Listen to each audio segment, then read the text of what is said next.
Hello दोस्तों, क्या आप भी अपने किसी ऐसे दर्द से जूझ रहे हैं जिसने आपकी पूरी जिंदगी को बर्बाद कर दिया, लेकिन समय के साथ तो आप उस दर्द को भूल चुके हैं, लेकिन आपका शरीर अब भी उस दर्द से जूझ रहा है। आपका वो दर्द कभी भी उभर आता है, तो ये वीडियो आपके लिए है। The body keep the score. Brain के इस सफर में हमने पहले भाग में देखा कि कैसे याद, एक आवाज, एक पल इंसान की पूरी जिंदगी को कैद कर सकता है। हमने जाना कि ट्रॉमा सिर्फ दिमाग में नहीं होता, वो शरीर में बस जाता है, हर सांस में, हर धड़कन में। और शायद आपने भी कहीं ना कहीं महसूस किया होगा कि कुछ दर्द ऐसे होते हैं जो जाते नहीं, बस छिप जाते हैं। लेकिन अब सवाल बदलता है, अगर शरीर दर्द को याद रखता है तो क्या वही शरीर उसे छोड़ भी सकता है? अगर आपका दिमाग बार बार आपको अतीत में ले जाता है तो क्या वही किसी रास्ते से जो आपको वर्तमान में वापस ला सके? क्या हो अगर हीलिंग का रास्ता सिर्फ बात करने में नहीं, बल्कि अपने शरीर को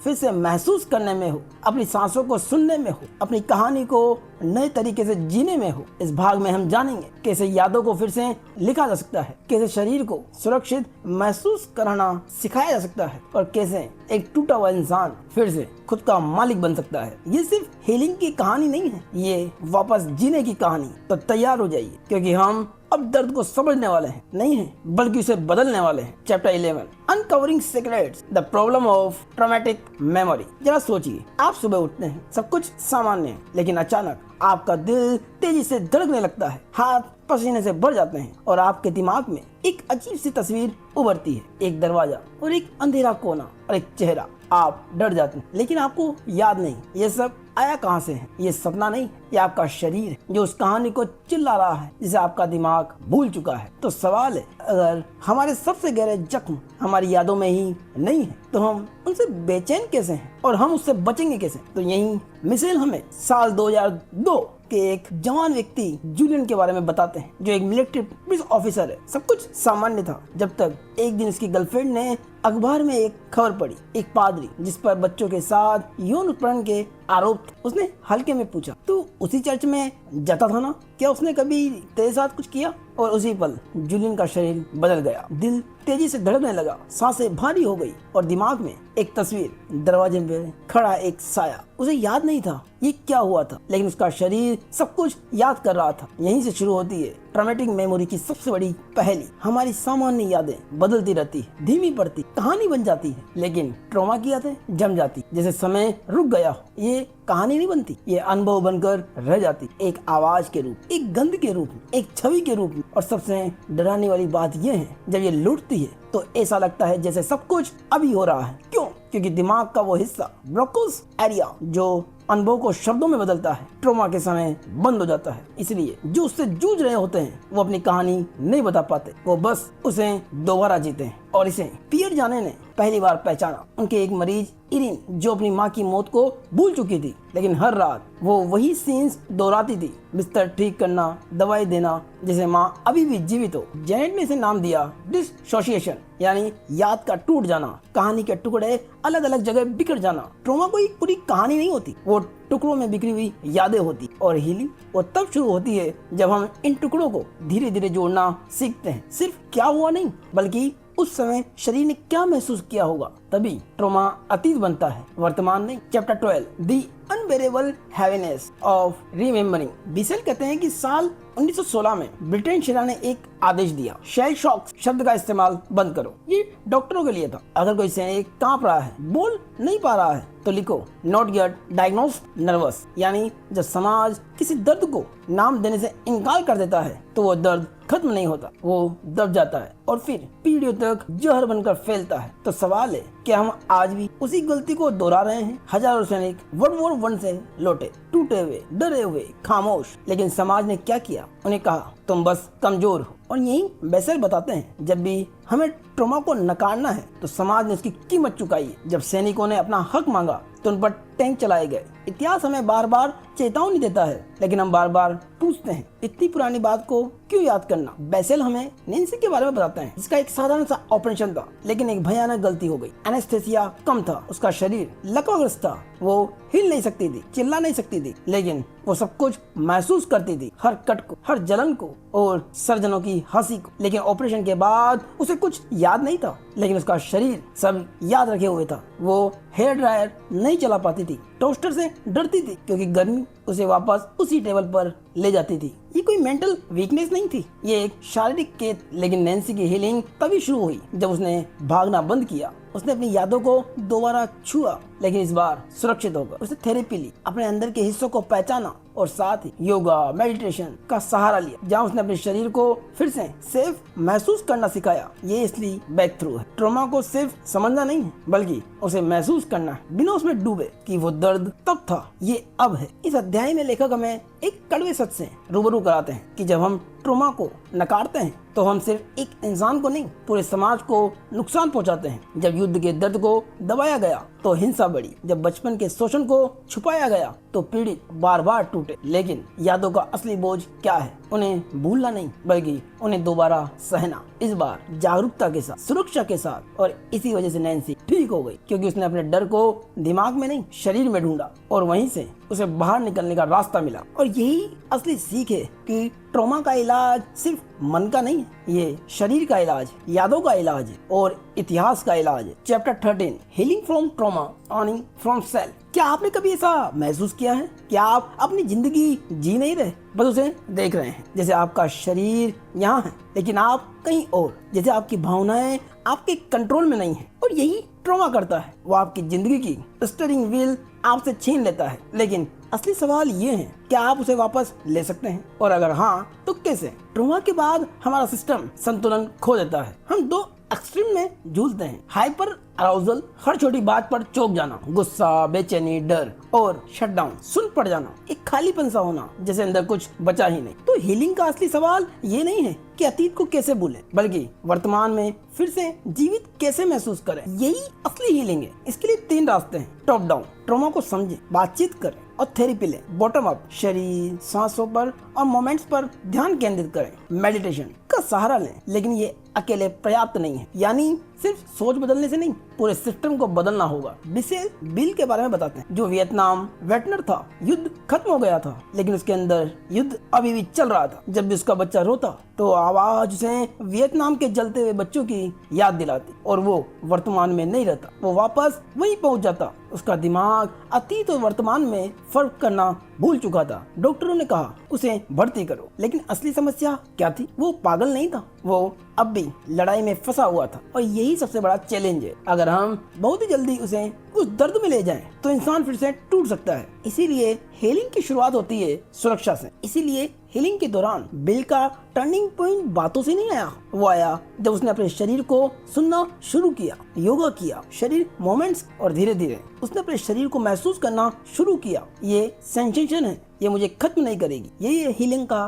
कोर इंटरकॉन्सेप्शन, यानी अपने शरीर के अंदर की हर हलचल को महसूस करना। जब आप ये सीख लेते हैं तो डर एक सिग्नल बन जाता है, कोई खतरा नहीं। आप रिएक्ट करना बंद करते हैं और रेस्पॉन्ड करना शुरू करते हैं। इस हीलिंग से बिल न सिर्फ ठीक हुआ, बल्कि वो बदल गया। आज वो खुद योग सिखाता है उन सैनिकों को जो उसी दर्द से गुजर रहे हैं। इस लेसन का ही मैसेज है कि रिकवरी का मतलब सिर्फ दर्द को मिटाना नहीं है, बल्कि अपनी जिंदगी की कमान वापस लेना है। इसके लिए 3 चीजें जरूरी है। पहला, शरीर को शांत करना सीखना है, अपनी सांसों पर ध्यान केंद्रित करना है, योग करना है, शरीर की मूवमेंट करना है। सेकंड, रिश्तों से जुड़ना है जहां आप सेफ महसूस करें। थर्ड, शरीर में फंसी एनर्जी को बाहर निकालना है, खेल, कला, थिएटर या किसी से बातचीत करके। ट्रॉमा आपको तोड़ सकता है, लेकिन वो आपको डिफाइन नहीं करता। हीलिंग कोई डेस्टिनेशन नहीं है, ये एक सफर है जहाँ हर कदम पर आप खुद को थोड़ा थोड़ा वापस पाते हैं। Chapter 14, language miracle and training. जरा सोचिए,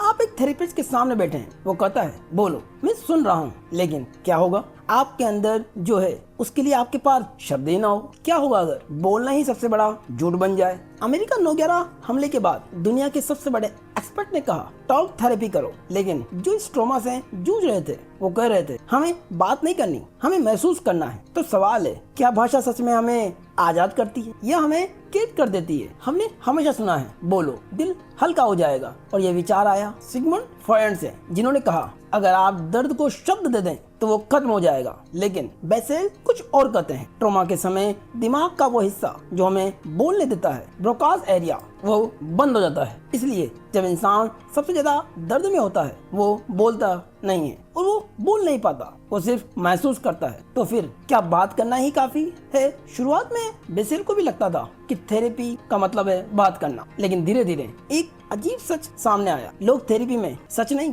कहानियां सुनाते हैं। एक ऐसी कहानियां जो सुनने में सही लगे लेकिन असली दर्द को छुपा ले। एक महिला जिसके साथ बचपन में अब्यूज हुआ था, वो मुस्कुराकर कहती थी मेरा बचपन अच्छा था, लेकिन उसका शरीर, झुके हुए कंधे, कांपती आवाज कुछ और ही कह रही थी। यही असली संघर्ष है, जो हम कहते हैं और जो हम महसूस करते हैं, उनके बीच की दूरी। यहाँ सबसे बड़ी समझ आती है, भाषा का असली काम दूसरों को समझाना नहीं है, बल्कि खुद को समझाना है। एक एक्सपेरिमेंट में लोगों से कहा गया 4 दिन तक हर दिन 15 मिनट अपने सबसे दर्दनाक अनुभवों को लिखो, और उसका परिणाम हुआ जिन लोगों ने फैक्ट्स और इमोशन दोनों लिखे, उनकी हेल्थ बेहतर हुई, उनके डॉक्टरों की विजिट्स कम हुई और उनका इम्यून सिस्टम मजबूत हुआ। क्यों? क्योंकि उन्होंने अपनी कहानी नहीं लिखी, उन्होंने अपनी सच्चाई महसूस की। तो फिर क्या बात करना बेकार है? नहीं, लेकिन बात करना तभी काम करता है जब शरीर सुरक्षित हो। हमें अपने अंदर आइसलैंड ऑफ सेफ्टी ढूंढने होंगे, आपकी सांसों, आपके हाथ और आपके शरीर के माध्यम से। फिर जब आप उस दर्दनाक याद में जाएं,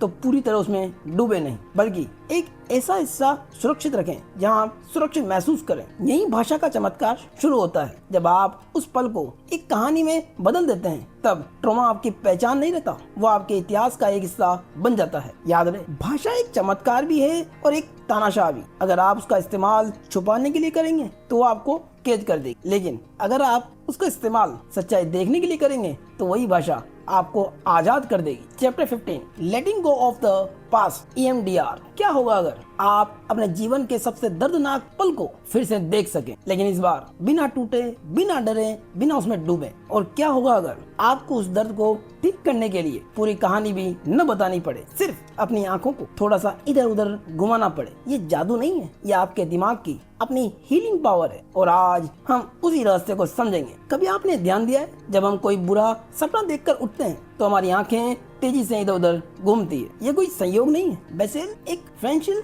नाम की महिला के बारे में बताते हैं और कहते हैं कि वो एक बार पार्क में टहल रही थी। वो परेशान थी, लेकिन जैसे जैसे उनकी आंखें एक तरफ से दूसरी तरफ जा रही थी, उन्होंने महसूस किया उनका दर्द हल्का हो रहा है। और यहीं से जन्म हुआ EMDR, eye movement desensitization and reprocessing. एक ऐसी तकनीक जो सीधे उस जगह काम करती है जहाँ ट्रॉमा छुपा होता है। और सबसे दिलचस्प बात, बेसिल खुद इस टेक्निक से हैरान रह गए जब उन्होंने अपने अंदर भूली हुई यादों को महसूस किया। लेकिन हीलिंग का रास्ता आसान नहीं था। डेविड नाम का एक व्यक्ति जो बेहद ही सफल इंसान था, लेकिन अंदर से टूटा हुआ, क्योंकि 30 साल पहले एक हमले में उसने अपनी एक आंख खो दी थी। वो घटना तो खत्म हो गई थी, लेकिन उसका असर नहीं। वो अपने बेटे पर चिल्लाता, अपनी पत्नी से दूर रहता और खुद से नफरत करता। क्यों? क्योंकि उसके अंदर एक असहाय लड़का अब भी जिंदा था। जैसे ही वो उस घटना को याद करता, उसका दिल तेजी से धड़कने लगता, उसकी सांसें भारी हो जाती और उसे लगता वो फिर से मर रहा है। और फिर उस पर EMDR तकनीक का प्रयोग किया गया, जिसमें डेविड को कहानी सुनाने की जरूरत नहीं थी, उसे बस डॉक्टर की उंगली को आंखों से फॉलो करना था। शुरुआत में वो फिर से उसी घटना में चला गया, उसके पसीना छूटने लगा, उसे डरने लगा, उसे घबराहट होने लगी। लेकिन कुछ मिनटों बाद कुछ बदलने लगा, उसका शरीर ढीला हुआ और उसने कहा अब मैं बदला नहीं लेना चाहता। तो बेसिल कहते हैं कि मैं समझ गया, कि वो कहता है कि अब मैं समझ गया हूँ कि वो बस एक बुरा दिन था और ये बहुत ही पहले हुआ था। EMDR दिमाग को एक सेफ ड्रीम स्टेट में ले जाता है, जहाँ एमिगडाला शांत हो जाती और प्रीफ्रंटल कॉर्टेक्स फिर से कंट्रोल ले लेता है। जब दिमाग कहता है कि ये सिर्फ एक याद है, अब तुम सुरक्षित हो। Chapter 16, learning to inhabit your body, yoga. क्या होगा अगर आपके दिमाग की सबसे बड़ी परेशानी का जवाब आपके शरीर के अंदर छिपा हो? और क्या हो अगर आपको अपने दर्द के बारे में एक शब्द भी बोलने की जरूरत ना पड़े, सिर्फ अपनी सांसों को महसूस करना हो, अपने शरीर को सुनना हो और धीरे धीरे डर, बेचैनी खुद ब खुद पिघलने लगे? ये कोई रहस्य नहीं है, ये आपके शरीर की भाषा है और आज हम उसी भाषा को समझेंगे। बेसिल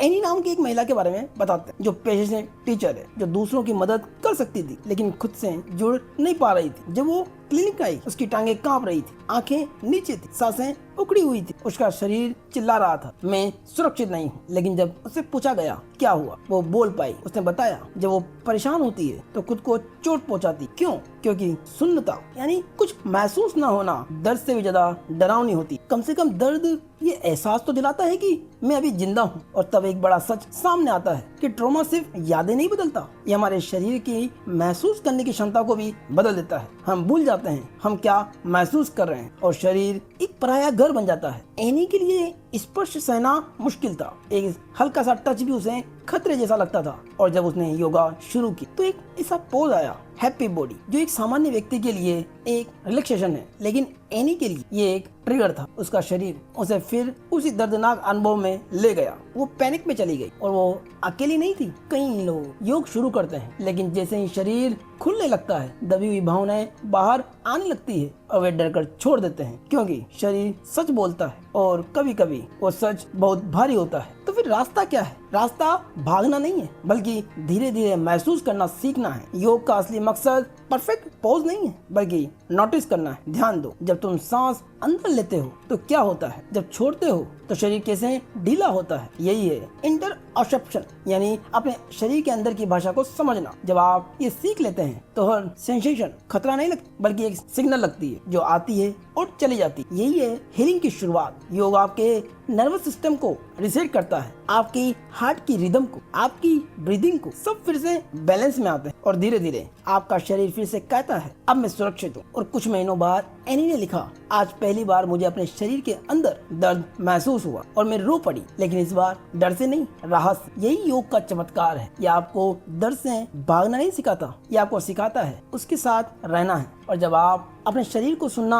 शुरू करते हैं तो एक दिन आप उन बातों को भी कह पाते हैं जो आपने सालों तक दबा कर रखी थी। योग आपको एक नई भाषा देता है, शब्दों की नहीं, संवेदनाओं की। याद रहे, आप अपने गाँव को तब तक नहीं बढ़ सकते जब तक आप उन्हें महसूस करने से डरते हैं, लेकिन जब आप अपने शरीर को दुश्मन नहीं दोस्त मान लेते हैं तभी हीलिंग शुरू होती। Chapter 17, putting the pieces together, self leadership. क्या होगा अगर आपके अंदर कोई राक्षस नहीं बल्कि एक पूरा परिवार है, जहाँ कोई हिस्सा डर से छुपा हुआ है, कोई गुस्से से भरा हुआ है और कोई आपको बचाने के लिए हर समय तैयार है। आपका गुस्सा, आपकी आदतें, आपके अंदर की आलोचना ये दुश्मन नहीं है, ये आपके अंगरक्षक है। लेकिन समस्या तब शुरू होती है जब ये अंगरक्षक आपकी जगह सिंहासन पर बैठ जाते हैं। तो सवाल है, इस अंदर के परिवार का नेता कौन बनेगा? बेसिल अपने क्लिनिक में एक दिन एक मरीज का इंतजार कर रहे थे। उसका नाम था मैरी, जो बेहद ही शर्मीली, धीमी और डरी हुई। लेकिन जब दरवाजा खोला अंदर आई जेन, जो बेहद ही आत्मविश्वासी, आक्रामक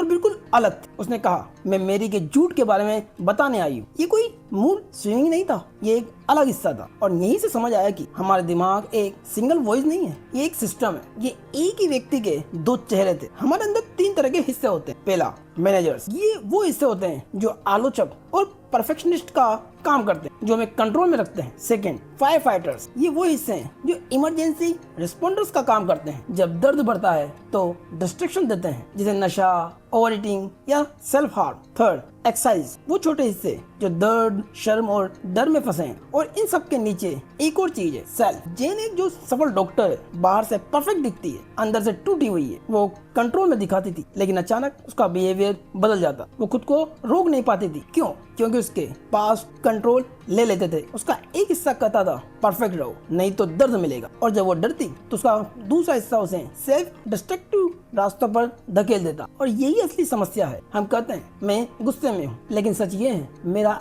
एक हिस्सा गुस्से में है और दूसरा हिस्सा उससे डर रहा है। यही अंदरूनी ग्रह युद्ध है। तो इसका समाधान क्या है? इसका समाधान है सेल्फ लीडरशिप। सेल्फ आपका वो हिस्सा है जो शांत है, जिज्ञासु है, करुणामयी है, जो रिएक्ट नहीं करता, समझाता है, समझता है। जब जेन ने सीखा कि उसकी आवाजें वो नहीं है बल्कि उसके पार्ट्स है, तब उसने उन्हें अलग करना शुरू किया। उसने अपने अंदर के आलोचक से कहा, मैं जानती हूँ तुम मुझे बचाना चाहते, लेकिन अब मैं संभाल लूंगी। फिर वो उस छोटे बच्चे तक पहुंची जो डर में कैद। उसने उसे उठाया और कहा, अब तुम सुरक्षित हो। यही से असली हीलिंग की शुरुआत होती। बिसल एक पीटर नाम के शख्स के बारे में बताते हैं और कहते हैं जो बेहद ही सख्त और आलोचनात्मक व्यक्ति था, सबको दूर करने वाला। लेकिन जब उसने अपने अंदर झांका तो पाया एक डरा हुआ बच्चा जो सालों से छुपा हुआ था। जब उसने उस बच्चे को स्वीकार किया तो उसका कठोर हिस्सा धीरे धीरे नरम पड़ गया। उसके रिश्ते सुधरने लगे, उसकी जिंदगी बदल गई। इसलिए याद रहे, आपके अंदर के हिस्से आपके दुश्मन नहीं है, वे सब आपको बचाने की कोशिश कर रहे हैं, बस पुराने तरीके से। और अब आपका काम है उन्हें लीड करना, ना कि दबाना। Chapter 18, feeling in the halls, creating structures. क्या होगा अगर आप अपने बचपन के उन जख्मों को भर सके जो कभी किसी ने देखे ही नहीं, और वो भी बिना समय मशीन के, सिर्फ अपनी कल्पना की ताकत से। जरा सोचिए, आप एक फिल्म के निर्देशक बन जाएं, जहां आप उन आदर्श माता पिता के साथ जीवन बिताएं जो आपको कभी नहीं मिले। वो आपको सुने, आपको बचाए, आपको कहे तुम ठीक हो, तुम सुरक्षित हो। ये सपना नहीं है, यही है हीलिंग का एक नया तरीका। बेसेल कहते हैं कि ट्रॉमा का सबसे बड़ा घाव ये नहीं है कि हमारे साथ क्या हुआ, बल्कि ये है जो हमें कभी नहीं मिला। प्यार, सुरक्षा, देखे जाने का एहसास। जब ये सब नहीं मिलता तो हमारे अंदर एक खालीपन बन जाता है, एक ऐसा खालीपन जिसका कोई नाम नहीं, कोई शब्द नहीं, और यही खालीपन हमारी पूरी जिंदगी को आकार देता है। और यही साइकोमोटर थेरेपी क्या करती है, वो इस इनविजिबल दर्द को आपके दिमाग का वो नक्शा दिखा देती है जिसमें आप 3D में एक कमरे के अंदर आ जाते हैं। अब आपको उस दर्द के बारे में बताना नहीं पड़ता, आप उसे देख सकते हैं। मार्क एक ऐसा लड़का जिसने एक सच्चाई देखी जिसे उसे कभी देखना नहीं चाहिए था। जब उसने सच बोलना चाहा, उसे चुप करा दिया गया, उसे कहा गया तुम गलत हो, और उसी दिन उसने अपनी आवाज खो दी। सालों बाद वो बड़ा हो गया, लेकिन अंदर से जमा हुआ, सुन और टूटा हुआ। और यही सबसे बड़ी चुनौती। कुछ दर्द ऐसे होते हैं जिनके लिए शब्द नहीं होते, और जो राज कभी बोले नहीं जाते वो अंदर ही अंदर जहर बन जाते हैं। तो फिर जो हो चुका है उसे बदला कैसे जाए, उसका आंसर है स्ट्रक्चर थेरेपी में, जिसमें आप अपनी कहानी को बाहर रचते हैं। लोग कैरेक्टर्स बनते हैं, पिता, माँ, वो लोग जिन्होंने आपको चोट पहुंचाई, और फिर कुछ ऐसा होता है जो असली दुनिया में कभी नहीं हुआ। मार्क ने अपने आदर्श पिता से कहलवाया, मैं तुम्हारी बात सुनता, मैं तुम्हें दोष नहीं देता, ये मेरी गलती है। और उसी पल कुछ टूट गया, या शायद कुछ जुड़ गया।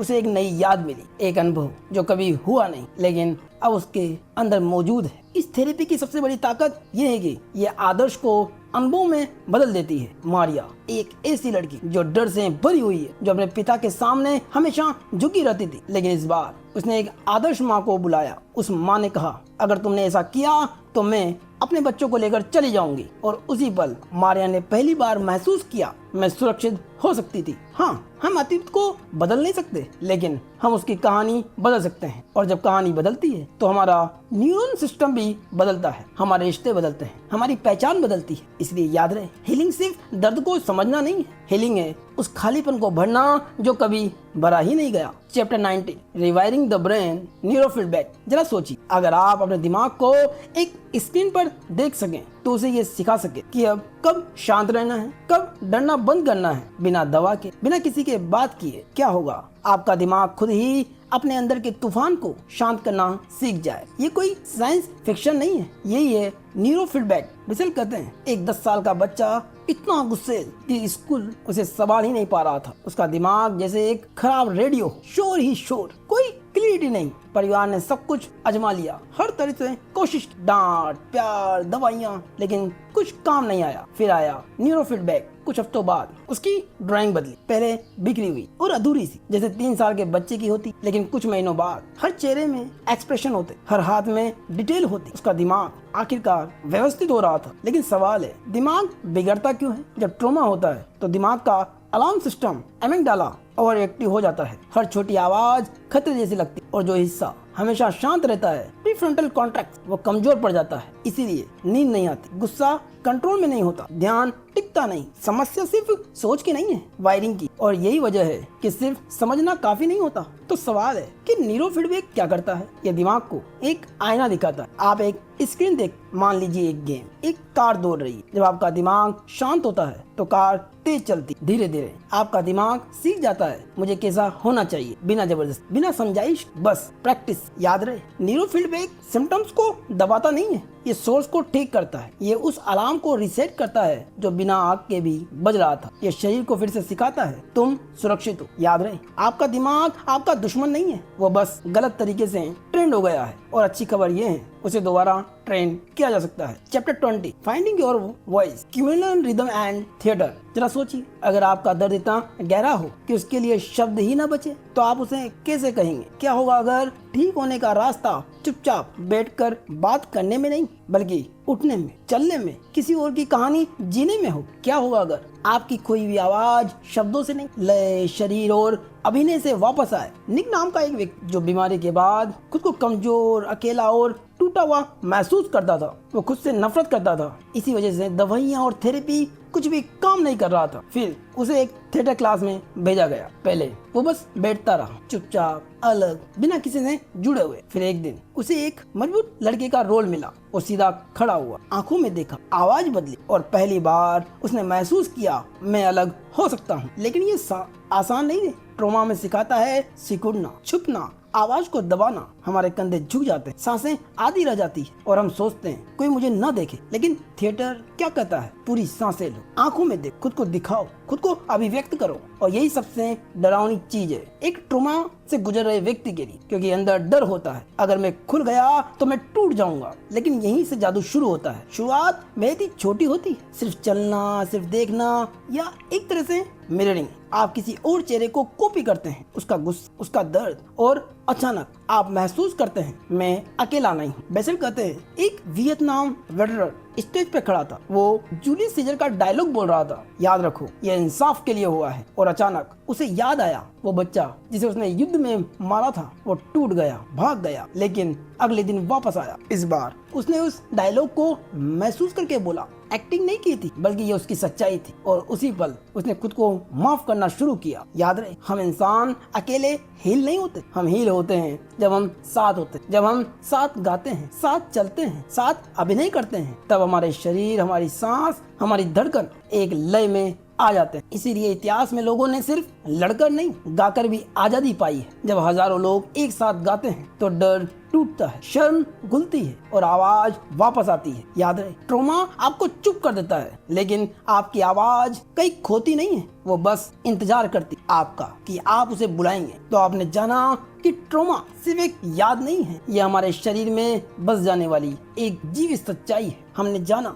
कि दिमाग भूल सकता है, लेकिन शरीर नहीं भूलता। कि कभी कभी हमारी आदतें हमारी कमजोरी नहीं होती, बल्कि हमारे बचाव के लिए काम करती। वो हमारे बचाव का एक तरीका होती। हमने देखा कैसे एक बच्चा जो कभी सुरक्षित महसूस नहीं कर पाया, बड़ा होकर भी दुनिया को एक युद्ध की तरह जीता है। कैसे रिश्ते प्यार देने के बजाय पुराने घाव जगा देते हैं, और कैसे इंसान धीरे धीरे खुद से ही कटने लगता है। लेकिन the body keeps the score की इस यात्रा में सबसे खतरनाक बात क्या है? ये कि अक्सर हमें पता ही नहीं होता कि हम अभी भी अतीत में जी रहे हैं। और सबसे चौंकाने वाली बात यह है कि ठीक होना मुमकिन है, लेकिन उस रास्ते पर चलना आसान नहीं। क्योंकि हीलिंग का मतलब है अपने दर्द से भागना नहीं, बल्कि उसे महसूस करना। अपने शरीर से लड़ना नहीं, बल्कि उसे दोस्ती करना। और सबसे मुश्किल, अपने आप को फिर से सुरक्षित महसूस करना सिखाना। तो अब सवाल ये नहीं है कि आपके साथ क्या हुआ, सवाल ये है अब आप अपने साथ क्या करने वाले हैं। क्या आप उसी पुराने डर में जीते रहेंगे, या धीरे धीरे एक नई कहानी लिखना शुरू करेंगे? क्योंकि सच्चाई ये है,